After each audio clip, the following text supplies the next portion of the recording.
Hey everyone, welcome back to Fantasy Theory. I'm sure many of us saw the controversial takes that Zack Snyder had the other day on the Joe Rogan Experience. Now, I didn't watch the whole thing, but I did see the clips that Joe Rogan posted on his Clips channel, both titled Zack Snyder Becoming Known for the Snyder Cut, but the more controversial one, I think a lot of us saw, was titled Zack Snyder on Receiving Backlash from Comic Book Fans. In this video, I want to break down and give my thoughts on Zack's takes here, and I of course want to hear what you guys have to say. So leave a comment down below, but let's jump right into the video. So the clip I posted on the channel here, he explains the motives behind why he wanted Batman, well, his version of Batman, to kill. One being that when people say he doesn't kill, it just makes him want to have Batman kill more. Because I care that I want to take him apart. Like, I want Batman, like, people are always like, well, Batman can't kill, right? So Batman can't kill is canon. And I'm like, okay, well, the first thing I want to do when you say that is I want to see what happens. To that point, I would say you are setting yourself up for failure. People made it clear that they love Batman, and they love the version of Batman that does not kill. So to kind of go against that on purpose and throw it in there just because you want to is very dumb and is almost looking for trouble. Before this, Zack says he knows this is people's lives, people's lifestyle, and it's more than just a movie. So to try and push these ideas on people about their such loved characters is ballsy, I must say, but foolish. You cover these subjects that are iconic. Superman, Batman. I mean, just those alone. No. And by the way, that's a lifestyle choice for a lot of people. It's not a movie. Right. It's not a movie. It's not like if I made a romantic comedy, you'd be like, okay, that was fun. Right. Like, the people who love, and by the way, I love that they feel this passionately. I'm not, in no way would I criticize that, because I feel I live the same life, right? Because like for me, it's morning, noon, and night.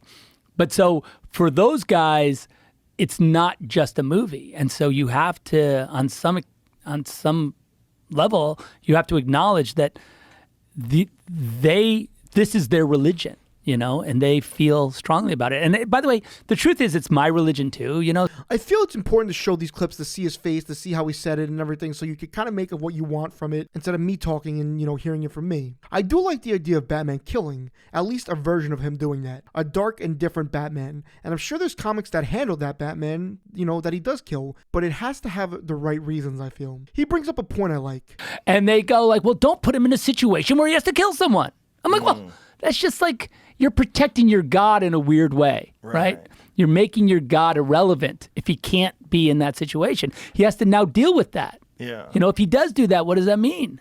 What does it tell you? But does he stand up to it? Can he survive that?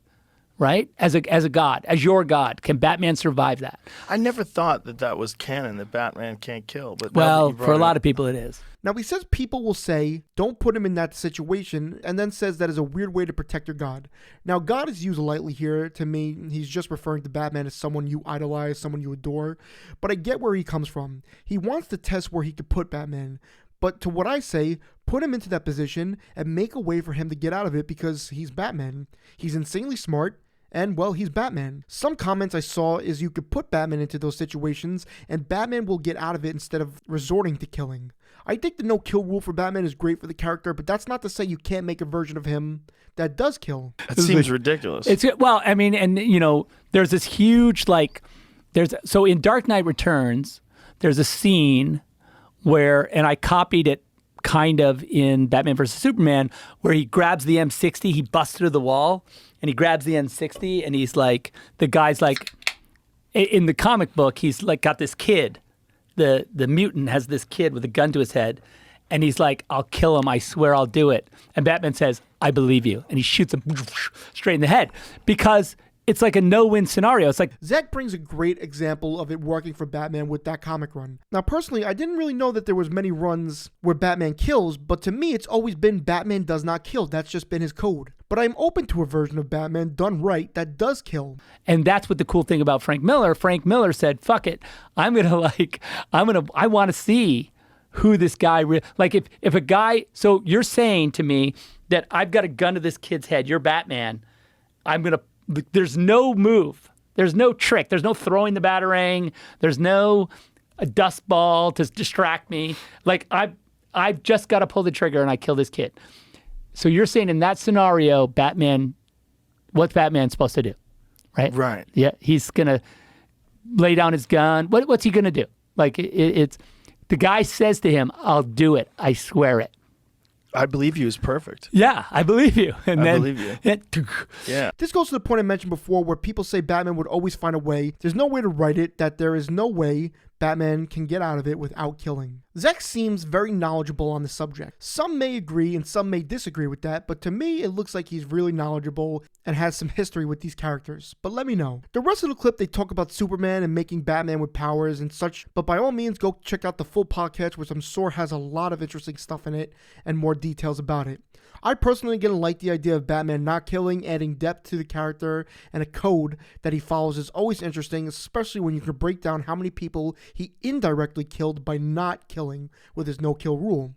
They could go down many reasons why DCU didn't work to many. Bad movies, bad directing, bad acting, bad rules, bad interference, bad action, bad anything. I'm not saying that those are the reasons, but I always hear different versions of those. Could you make a Batman that kills? Absolutely. I think if they went into a story why Ben Affleck's Batman kills people, people may like it more, but I don't really know. Perhaps show Batman killing and give him an arc where he doesn't kill anymore. Show the trauma and what led him to kill, and then almost redeem him and take him on a journey to make him not kill anymore. I know people would argue if you take away the no-kill rule, you take away Batman, but I feel like it's up for interpretation and we all have different ways of viewing Batman. I want to know what you guys think. Would you be open to Batman that kills or no way? Was Zack right to at least try? Let me know. Leave a like, drop a comment, and subscribe, and I'll see you all in the next one. Have an incredible day. But a lot of the fandom I feel like gotten to the same place I have with the characters where they need to test them to and I feel like the characters, it's been my experience that the characters have not let us down. Like these myths have not let us down. You put them to the ragged edge into that scenario and they come out the other side and you're like, fuck yeah, there's a reason why Superman is Superman. You know what I mean? Yeah. There's he can handle it.